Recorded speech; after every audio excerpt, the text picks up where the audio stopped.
Hello, everyone, and welcome to Networking Basics.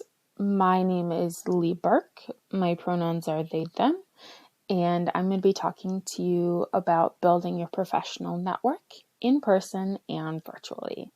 I am a career development coordinator within the Academic and Career Advising Center, and today we're going to talk about defining and identifying networking components.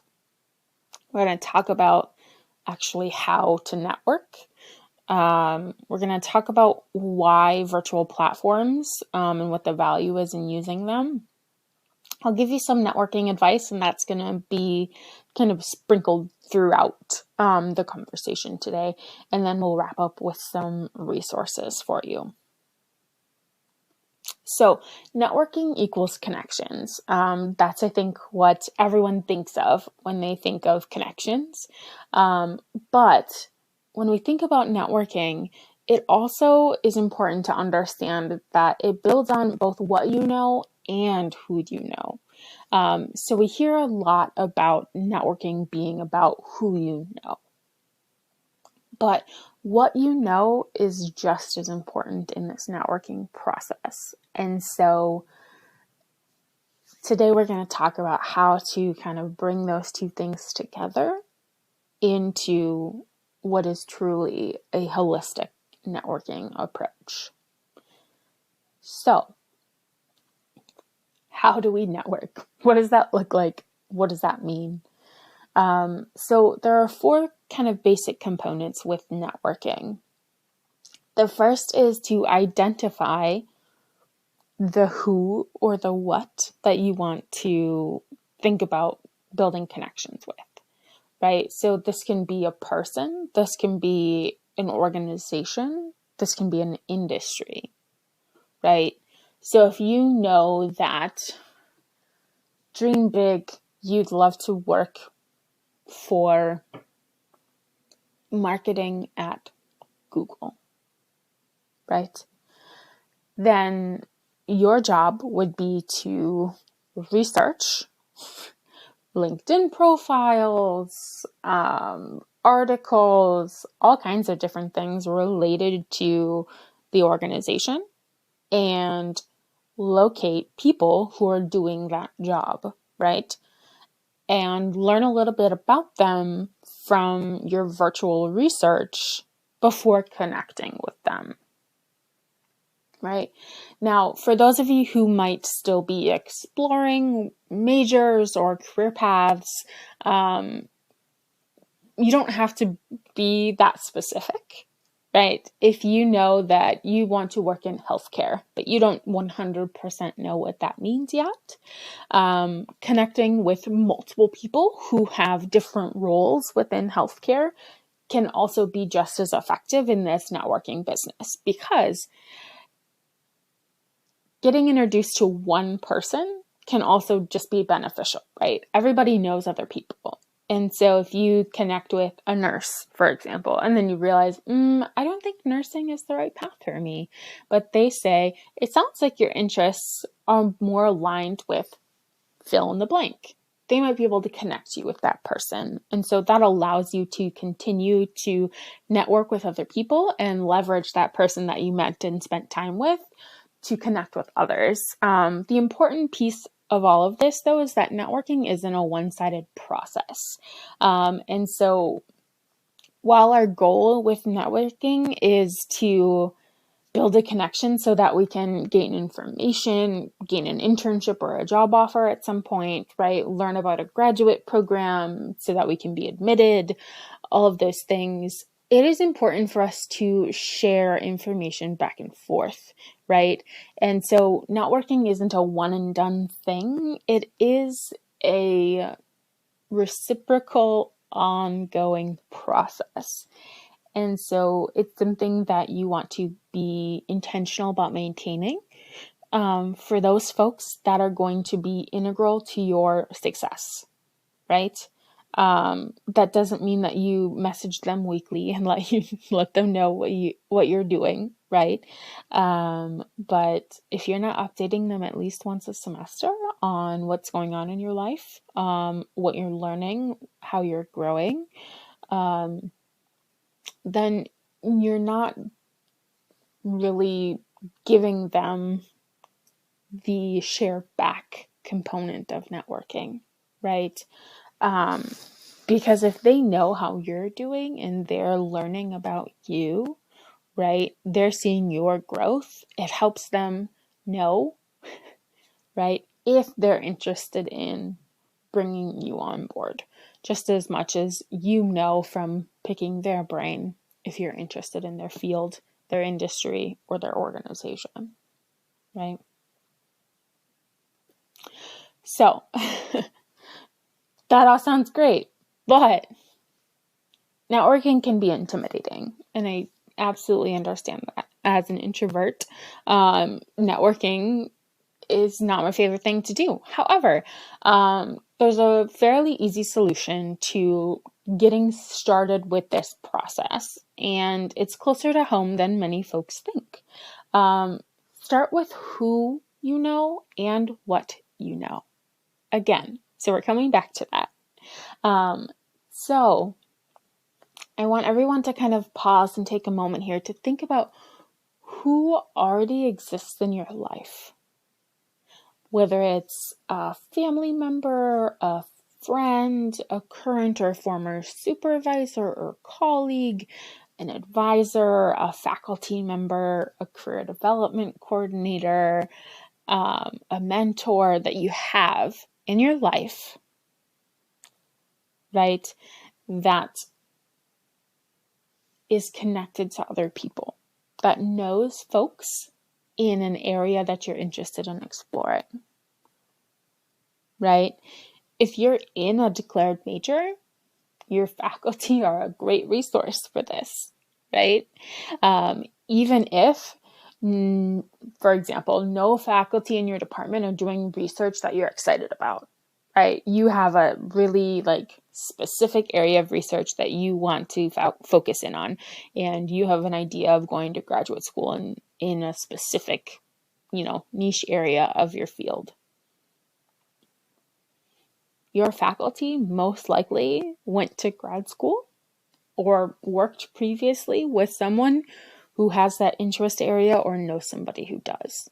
They are a network of people for you, just as easily as your mentors, your coaches, your family, your other folks, right? Your peers can be great networks for you as well, right? I had a student who I was working with who was exploring majors and had originally declared graphic design because their father was a graphic designer and decided graphic design isn't for me, even though I know I could do an internship there. And so we are exploring other majors, and in the process, I was like, hey, I know you're not interested in doing an internship with your dad's organization, but do you know anybody in any of your classes that you might be able to connect to your dad and your dad's organization to do an internship or do an informational interview so that they can still get connected, right? Because you have that built-in network at home. And the student was like, oh my gosh, yeah, you're right. I have a friend that I've made in all of my classes that is looking for an internship, and I never thought about that. So you yourself can be a network for other folks.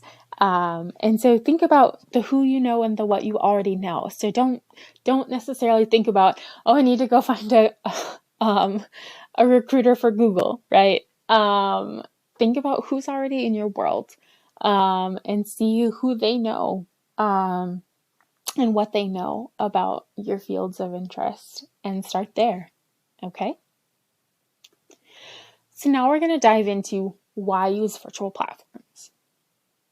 So we're going to talk specifically about LinkedIn and Handshake, because they provide you the ability to research, learn, connect, and also showcase who you are, right? They allow you to begin to build your personal brand.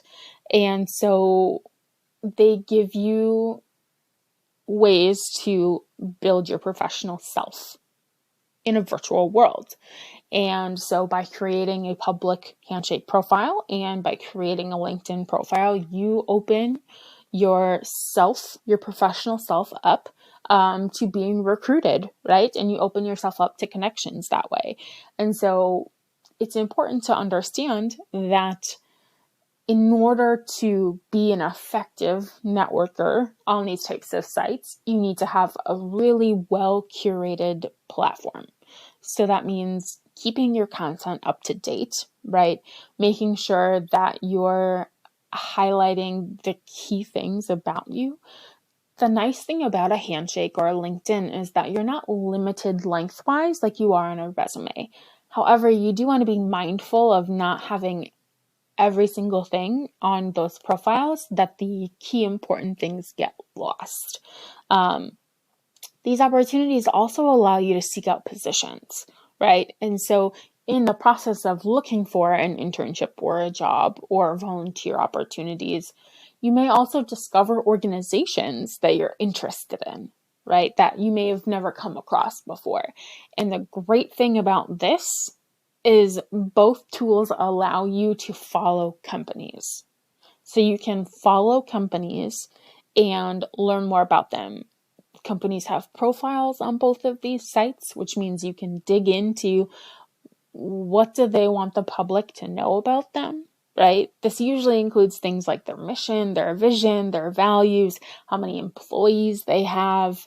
On LinkedIn, it usually has a list of employees that are connected to their organization, right? Handshake usually has a list of public staff members. Those are folks you can directly reach out to.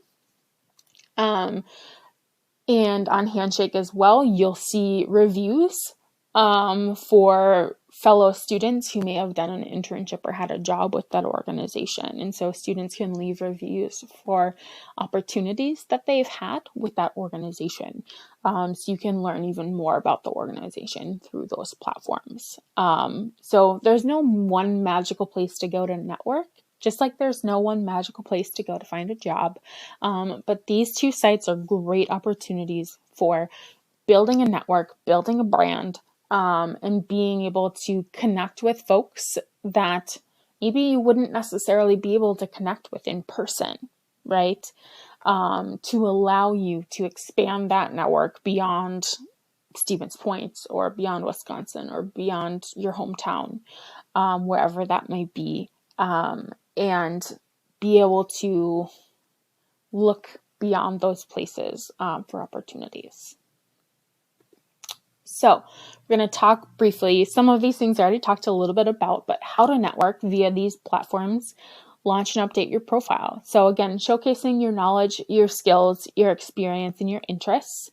Identifying the barriers that you might be facing, right? Use those resources that I've talked about on campus already. So connecting with your advisors, professors, and coordinators on campus, research and follow company and organizational profiles, and then connect and build your social capital. So again, utilizing those people in your life that we talked about a couple slides ago, those people that are already in your world that are helping to motivate you, helping to connect you. We call those your advocates, your connectors, and your experts. So those are people that are already in your life that are helping you succeed professionally and personally, right? Utilizing those folks to help build bridges, help connect folks. So an example of how I've helped students do this in the past is I had a student who was really interested in an internship program with an organization that I had a really great working relationship with the recruiter. The student was very active on LinkedIn and had a really well filled out profile. And so I encouraged the student to connect with the recruiter via LinkedIn. And so I gave the student the recruiter's name and I said, when you send the message, make sure you send a professional message, right? And you say that Lee recommended that I reach out to you based on our conversation, right? And so by allowing the student to say, hey, this professional that you're connected with gave me your information to connect with you, it gave the student, right, that in. So I'm a connector, right?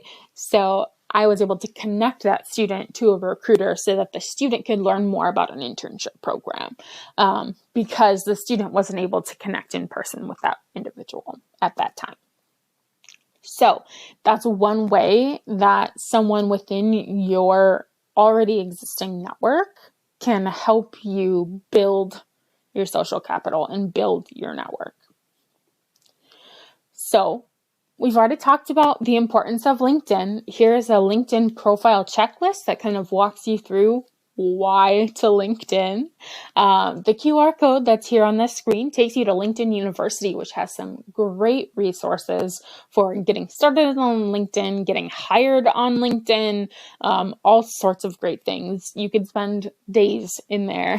But I like the profile checklist because I think that this individual, David, has a great kind of clean but well filled out profile. And so you can kind of take a look at this. This profile checklist in its entirety is on the QR code as well. So there is a backside to that you can take a look at. So what I always tell students when they're getting ready to connect with somebody on LinkedIn, and in general, right, when we're looking at networking, is think about what is the purpose for your connection. Are you exploring possible career paths? Are you looking for specific information about an organization or looking to secure a position? Are you exploring graduate school opportunities, or are you just practicing your networking skills? Because the purpose for which path you're taking does determine how you approach the connection and how you maintain that connection, right? Now, even if you're practicing your networking skills, I would say that you still want to maintain that connection, because you never know where you're going to end up or where that individual is going to end up, right? So an example from my world, in my previous life, I worked retail for a large department store up in Wausau, and I stayed connected with the assistant store manager after I left. And then when I moved to career services, within just a couple of weeks of me starting, I was connected with her again. She had moved positions and she was now a recruiter for a local financial institution. And so I had already had a pre-established relationship with her. And so it was great being able to connect with her. I already had a personal relationship. So we were able to just kind of jump in and talk about how to connect students to her business. And so it's some of that small world stuff that's important for, even if you're just looking to practice your skills, that you maintain those connections, okay? I'm going to talk specifically about how to connect on LinkedIn, because you do have the opportunity to send a message. When you hit the connect button, it automatically sends a standard message that says, like, Lee Burke is looking to connect with you. If you know the person very well. So if they're maybe a current supervisor or a classmate, you can send the standard message if you want. I am always going to recommend that you connect through the profile page so you can add a personal note. You do only get 300 characters, so you have to use those wisely. Include things like their name, how you might know them, or if you don't know them, how you found them, right? Why you'd like to connect. Mention that connection only with permission, so using my example from earlier, and then invite them to connect. So you'll notice in here, I do not ask for anything, right? And so the example here, you can see on the screen, at no point do I ask for anything. And that's the important thing, is when you're thinking about the connection component, you don't want to ask for anything.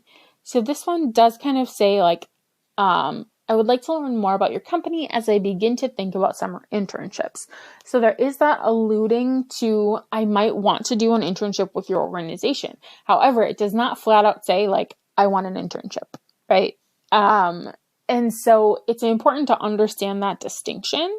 And so it's important to think about how you want to connect with people and what is the purpose, right? But putting that transactional, I want an internship with your organization, and that first message sets a different tone than you want for a networking connection that you want to maintain, right? And so you want to be mindful of that language. So this is an example. I always encourage students, I will accept a LinkedIn request from any UWSP student, but I always encourage students, let me be your practice person. So if you, after listening to this, would like to connect with me on LinkedIn, I'm happy to have you. But if you send me a practice message, I will give you feedback. Okay, so that is always my offer to UWSP students. So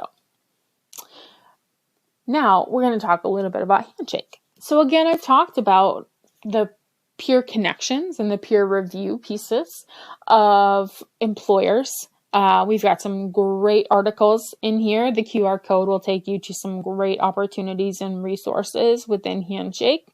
They have some awesome new webinars that are coming up for students that are about 50 minutes long, and they talk a lot about how to get the most out of Handshake, how to get the most out of mentorships, internships, all those different types of things.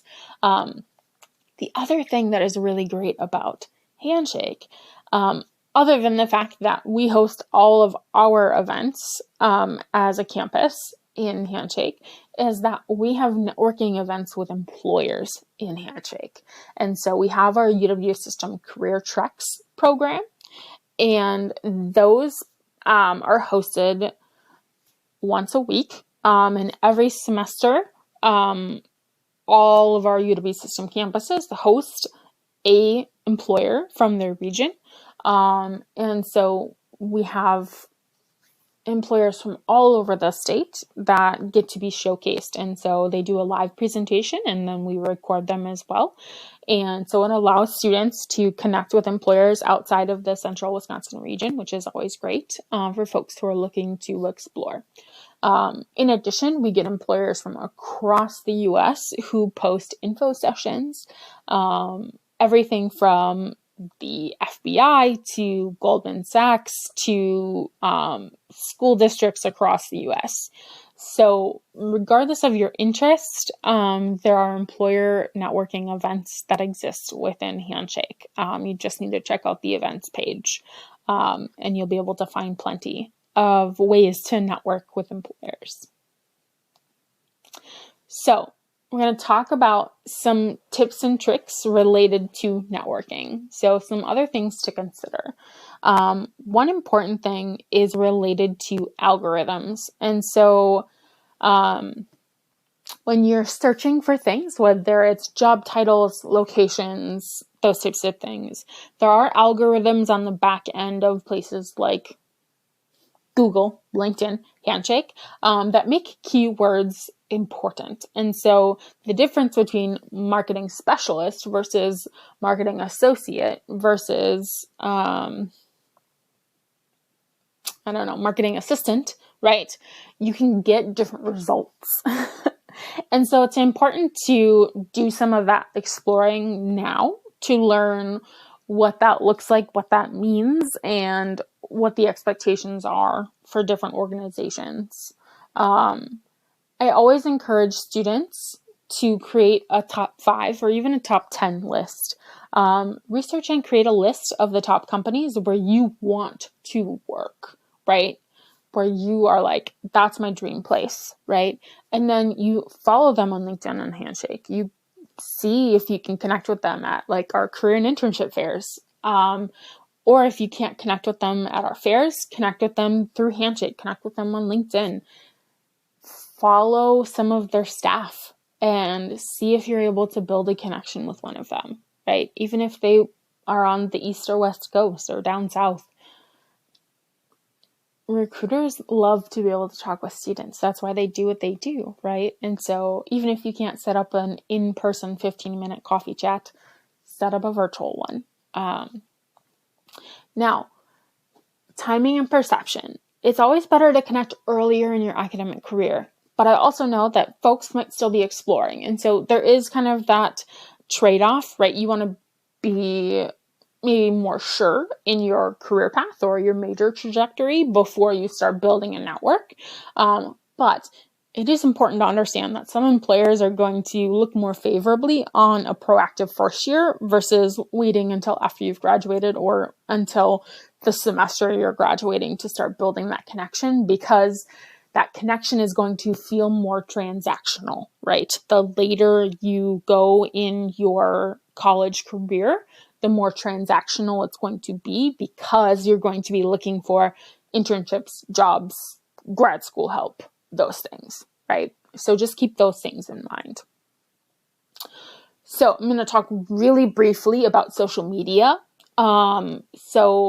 Because in the end, LinkedIn is a social media platform. So over 70% of hiring decision makers believe in screening applicants' social media profiles. Over 50% of decision makers report having rejected an applicant based on social media. 21% report not hiring due to lack of online presence. Even after hired, 78% of hiring decision makers believe employees should maintain work-appropriate social media. And so it is important then to know the strengths and limits of your privacy settings and curate content, not just through LinkedIn where appropriate, right? But it also means, right, if you want to keep a private Instagram, keep it private, right? Make sure that your privacy settings are what you want them to be. So this is just important to think about when you're thinking about what social media platforms you have, what they look like, how they exist out there. And it means that if you have old platforms that you're not using anymore, right? If you have an old Twitter account that you're just not using anymore, but it still has stuff out there, right? It still has content, delete it. Okay. Quick snapshot, just to recap my conversation today. So prepare your professional profiles, do your research, and connect with events, organizations, and people. Participate and engage with various opportunities to meet people.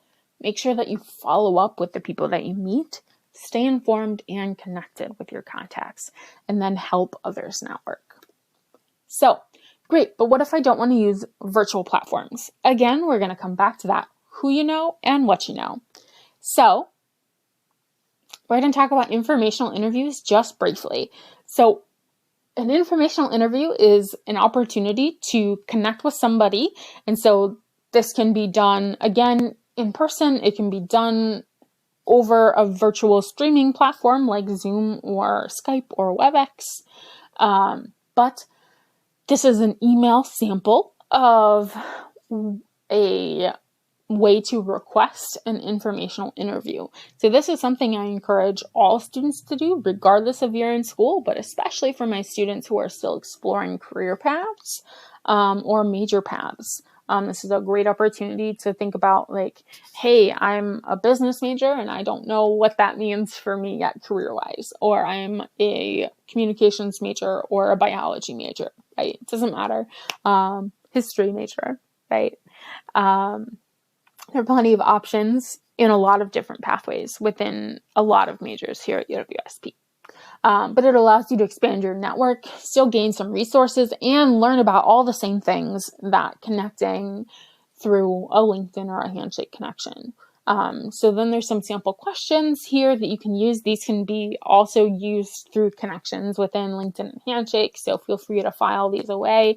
But this is another way, again, that you can do some of that connection. I love to do informational interviews over coffee. So on campus or just adjacent to campus, Zest is my go-to place when I want to connect with folks. But everyone has their favorite place. So now, really quick, resources on our website. We've got a networking page with some LinkedIn resources and some Handshake resources. great career documents pages with resume and cover letter resources, some interviewing resources, shows you how to use Big Interview, which is our streaming virtual interview platform, job searching, again, great resources for Handshake, as well as some of our other job search platforms that we use, major in career exploration if you're still figuring things out. And we've got lots of resources and tools you can use there to kind of navigate some of those searches. And then our events page to learn more about what we do each semester to help students with navigating everything from resume and interviewing to USA jobs and grad school searching. So thank you for watching today, and have a great rest of your day.